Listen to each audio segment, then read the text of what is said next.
Hey coin collectors, it's DC on the Big D, and today it's the 1847 US dime and the 1947 US dime. 1947, the second year they made the Roosevelt dime. It first came out in 1946, the year after he died. The seated Liberty that I'm going to show you today, we actually got from a coin shop in Scottsdale, Arizona. And I just wanted to give a shout out to the coin shop of Scottsdale, and here it is right here.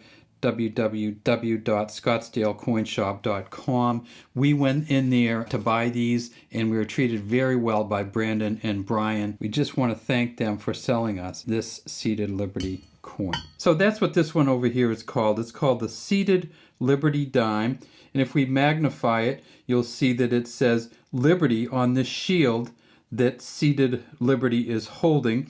She's also holding a flag or a banner up there. Her body's facing to the left, her head's facing to the right. There are 13 stars here, but they're kind of funny stars. So let's take a look. This is how the star was made. They just used 6 different sections, almost like it was a flower petals. And there are 13 of them. There are 7 here, 1 here, and 5 here for the 13. Across the shield it says Liberty. Down here at the bottom it says 1847. In 1847 they only made the dimes at 1 mint. There were 2 mints in 1847, the New Orleans Mint and the Philadelphia Mint. The Philadelphia Mint did not put any mint marks on their coins. And we'll turn this over and show you where it would be if it was here. It'd be right here on the back in the center. It says United States of America on the back, 1 dime here. And then there is a wreath here that goes around with a bow in the center of it. This coin, they made 245,000 of these at the Philadelphia Mint, which was a huge number for the time. In 1846, they had only made about 31,000 of these, so they made about 8 times as many in 1847. A little bit of a depression in 1846, and the dimes weren't needed for general circulation. There was plenty of them around, but after they took that 1 year off, it became clear that they needed to have more dimes in circulation. 245,000 in 1847, and even more in 1848. The New Orleans Mint didn't make them for 3 years. They skipped the years 1846, 1847, and 1848, and these dimes were only made at Philadelphia during those years. But the New Orleans Mint mark would look something like this here. And that's the O for New Orleans. There was also one other mint mark, but that didn't start until 1856, and that's the S. So if you get one of the seated Liberty dimes, it's either going to have an S on it, an O on it, or nothing on it. But what it will not have is a D on it. This is not a seated Liberty dime, of course. This is the Barber dime. The seated Liberty dimes did not have any Denver mint marks on them.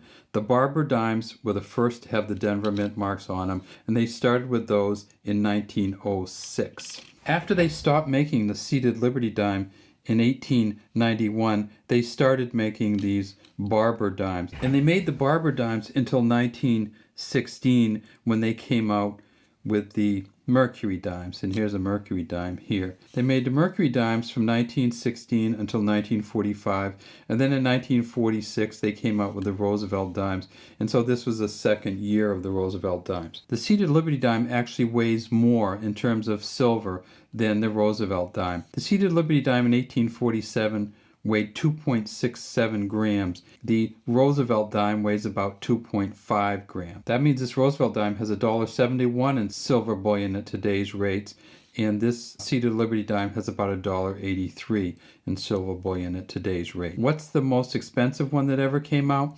Well, they have found a Mint State 66, which has all the details and everything on it, and that's worth about $15,000. Neither one of these years produced a proof set or any proof coins. So in 1847, no proof coins were made. 1947, no proof coins were made. But in 1947, they made a lot more. They made $121.5 million at the Philadelphia Mint. The best one they found so far is worth about $3,000 plus. They made $47 million at the Denver Mint, and they have an $8,000 Denver Mint coin. The Roosevelt dimes did have the same convention for mint marks while they were silver, and that is the mint marks were placed on the back. And so this is one of the Denver ones. And when you look at the Roosevelt dimes, what you want to look at is how these lines come down in the torch in the back and how the bands go across. And you can tell that this is going to be a very low quality, low price Denver mint dime. So how much is this one worth? Probably $3 to $4 because the bullion value may be as much as $5. And this was the second year that they made it. How much is this one worth? This one's probably worth between $30 and $40 just because you can see the full Liberty on there and you can see some of the lines in the flag.